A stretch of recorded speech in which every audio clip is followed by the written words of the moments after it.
Hello, welcome back for another video on ARK Survival Ascended. It was recently announced in the community crunch that a bunch of ARK Editions creatures are coming to the base game. This means that they will be added to official servers. The creator of the ARK Editions creatures, Garuga, also held a stream announcing more additional details, clarifying what creatures will be coming to the base game. The community crunch states that the Ceratosaurus is expecting to launch mid-May this month. Community crunch 409 also released last night, stating that the second ARK Editions creature is going to be Surfactinus that will release simultaneously with the Ceratosaurus. In this video, I'll be briefly showcasing all 13 of these new creatures. Just to note, these are the modded versions, which are definitely going to be subject to change upon release. So without further ado, let's get straight into it. Kicking things off, we will begin with the Ceratosaurus, as it will be the first dinosaur from the ARK Editions mod added to the game. A cunning and highly aggressive predator, the Ceratosaurus has been around the game for a while, so it's pretty exciting to have it added to the base game. Roughly around the size of a Carno or Allosaurus, with most likely a similar attack power when compared to these two carnivores, and will fit very nicely into the game, with a decent bite attack, a tail spin attack, and with its attack has the ability to heal itself and allied carnivores. At its disposal, it has a charged sprint ability, and in this state it can even headbutt its way through gigantic harvestable rocks. Up next, we have the Acrocanthosaurus, probably one of the most anticipated dinosaurs of the Editions mod. It is a fearsome carnivorous theropod, slightly larger than a Rex and smaller than a Giga, although the dossier does state that the Rex is slightly stronger than the Acro, but I beg to differ. This thing's an absolute beast, with an array of attacks to intimidate its opponent, a strong bite attack, a stomp attack. It has the ability to go into a shield stance. In this stance, it does have a headbutt attack, which causes extreme knockback to anything that gets in its way. In this stance, it can tank more damage, which in turn builds adrenaline. When its adrenaline bar reaches 100%, it can let out an intimidating roar, harnessing that adrenaline, converting it into sheer power, being able to massively amplify its damage output, making its stomp attack a force to be reckoned with. This is probably one of the dinos I'm looking forward to the most. Any large carnivore that gets added to the game that can rival the Rex, or potentially the mighty Giga, is always going to be a win-win in most people's books. One of many aquatic creatures coming to ASA is going to be the Archelon, which is basically a giant turtle. A bit of a derpy looking turtle, I must say, but it is cool nonetheless. Once saddled, it can seat up to 4 extra passengers. Paired with a high weight stat, makes it the bus of the ocean. It is also pretty nimble for a turtle, as it does have a pretty quick base movement speed. Immune to the jellyfish stun, and when killing jellyfish will receive the jellyfish killer buff, and is a great harvester of the biotoxin. It also produces Archelon algae in its inventory over time. This can be used to craft algae sushi in your inventory, which can be fed to unconscious creatures to slightly replenish lost taming effectiveness. Just like the Carbonemis, it can make its way to land, slowly but surely. Towering over almost any dinosaur in the game is going to be the Brachiosaurus, and this is definitely one of my personal favorites coming from ARK Editions. These things are absolute monsters, much larger than the Brontosaurus, but still nowhere near the size of a Titanosaur. The Brachiosaurus is a sight to behold, with an array of attacks at its disposal. It has the regular stomp attack and a kickback attack, which are great for defending itself and can harvest pretty much anything and everything, which does include metal. The Brachiosaurus can be set into 2 stances, the harvesting stance and the battle stance. The harvesting stance will boost its gathering capabilities, while the battle stance will increase its damage output. It is equipped with a roar, which is very similar to the Utyrannus roar, and can make even the biggest threats flee in fear. And for the grand finale, it could stand up on its hind legs, inflicting the Romper, Stomper, Hulk, Smash, Grand Slam Stomp attack that can deal massive damage. I've always been a massive herbivore enjoyer, and I do wish there was more giants out there that will strike fear into the apex predators of the game. The Brachiosaurus could be a contender, and I cannot wait for this giant powerhouse to be added to the game.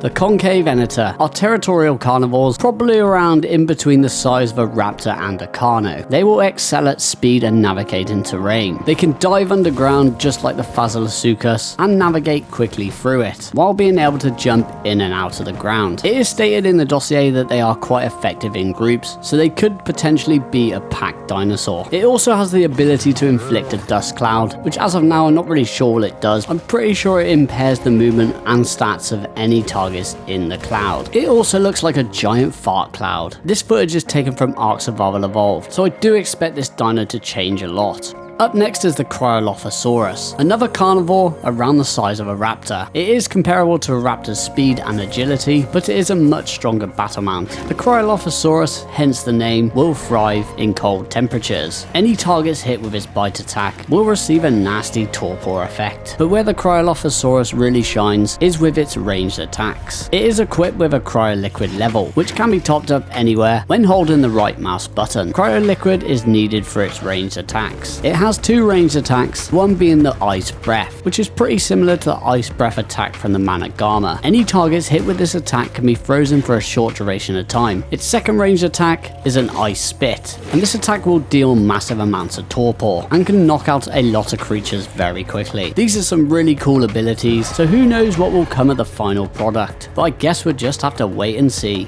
The Helicoprion is the second aquatic creature on the list. Similar to the size of a Megalodon, looks can be deceiving however, as unlike the Megalodon, its temperament is relatively relaxed. With a strong bite attack and even stronger tail attack, the Helicoprion can pose a dangerous threat if they've been bothered. This tail attack can be used to stun a wide variety of creatures, similar to that of the Baryonyx tail stun attack, and can also deal a substantial amount of torpor, which for any unprepared survivor can be lethal. But what the Helicoprion is famous for is the chance of turning high quality items into high quality blueprints. And of course it does have its own stat for conversion success rate, which I'm assuming if level will give you a higher chance of converting blueprints. And we all love blueprints. And as you can see, there's my cheeky Ascendant Longneck Rifle blueprint. Zephactinus is the final aquatic creature coming from the ARK Additions mod. A frighteningly fast creature that lurks in the oceans, most often appearing in groups. They aren't the sturdiest of creatures, but in groups they will shine, as they do have pack buffs, and will have a designated alpha of the pack. In a pack they can overwhelm almost any opponent with speed and agility. Their bite does also seem to inflict some sort of bleed attack, and they can pick up creatures in their mouth. It doesn't seem to harm the creature unless you use the attack button, so it seems it can carry creatures around, maybe to a better taming place or whatever you want to do. And another odd thing they can do is beach themselves and can actually jump considerable distances while being able to attack. Not sure how useful this will be, but at least all the beach bobs will have a good laugh witnessing this. I will admit this is the creature I'm least looking forward to from ARK Additions. To me it doesn't seem to bring enough to the table. I'd feel pretty confident saying my pack of megs could destroy a pack of these ugly faced sea dwellers. What I will say is I hope the devs give them a little makeover, because that face is enough to give anyone nightmares.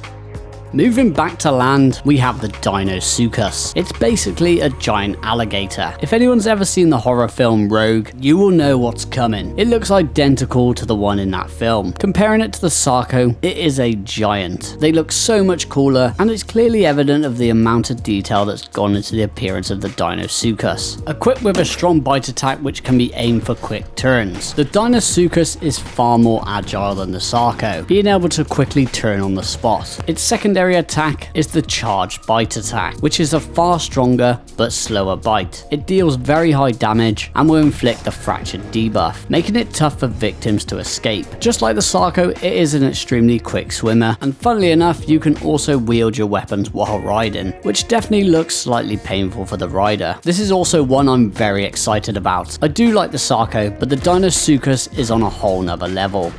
The final ARK Additions creature is going to be the Dinotherium. It is a variant of large elephants, much larger than their mammoth cousins already in the game. However, these big boys are territorial, so you don't want to mess with them. Their primary attack consists of a double stomp with its frontal legs, which seems to break through rock elemental's natural armor. If looking sideways, the Dinotherium will stand on its hind legs and deliver a much more powerful version of this attack. For such a giant creature, they are surprisingly quite agile. They also have a secondary attack in the form of a trunk swipe, which deals much less knockback than the first attack, but deals almost as much damage as the side stomp. Naturally, the Dinotherium is a herd animal, needing one male and 3 females to fully utilize their herd buffs. They have much more strength in numbers. They have a rally call that can give every allied dino in close distance a buff, with the male rally boosting damage and stamina regeneration, and the female rally boosting defense. And I'm pretty sure this rally cool, will also boost any nearby allied creatures that aren't Dinotheriums. I can imagine the Dinotherium is going to be a popular pick in large scale battles, assuming the abilities don't change too much. And this is also one I'm extremely excited about.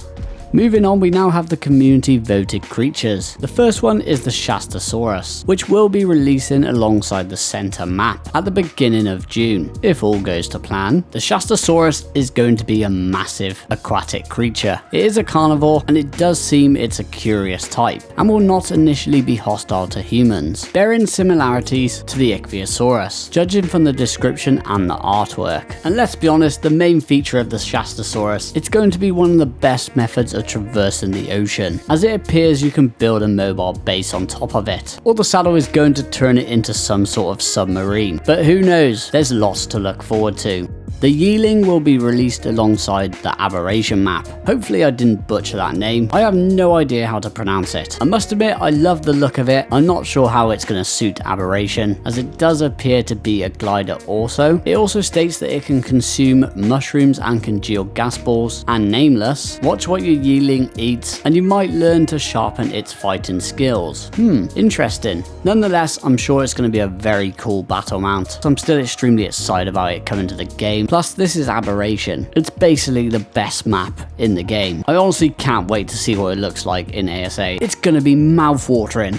And the final creature as far as the community voted creatures go is the Dreadnoughtus, which will release alongside Extinction. And this big boy most definitely looks like it's going to be king of the herbivores. An absolute unit would be an understatement. It absorbs the fury of incoming attacks to charge up its uncanny element disrupting bellow, which sounds like it has a portable EMP at its disposal, which I'm going to assume can temporarily disable element powered structures and weapons. Judging from the artwork, can go toe-to-toe with the titans of the map. Once tamed, the Dreadnoughtus will gladly shoulder your heaviest artillery and carry it and you into battle on a platform big enough to earn that Dreadnought name. Alright, this thing sounds like it's going to be a war machine. It's a shame we'll have to wait a while for this one, but I'm super hyped, especially due to the fact that Extinction was the only map I never really had a chance to play, and I'll get to play the remastered version in ASA. It's gonna be madness. And that being said, that's gonna be the end of the video. I hope you all enjoyed it, and if you did enjoy the video, please consider liking, commenting, sharing and subscribing. It really helps me out. I'd really appreciate it. I'll catch you all in the next one.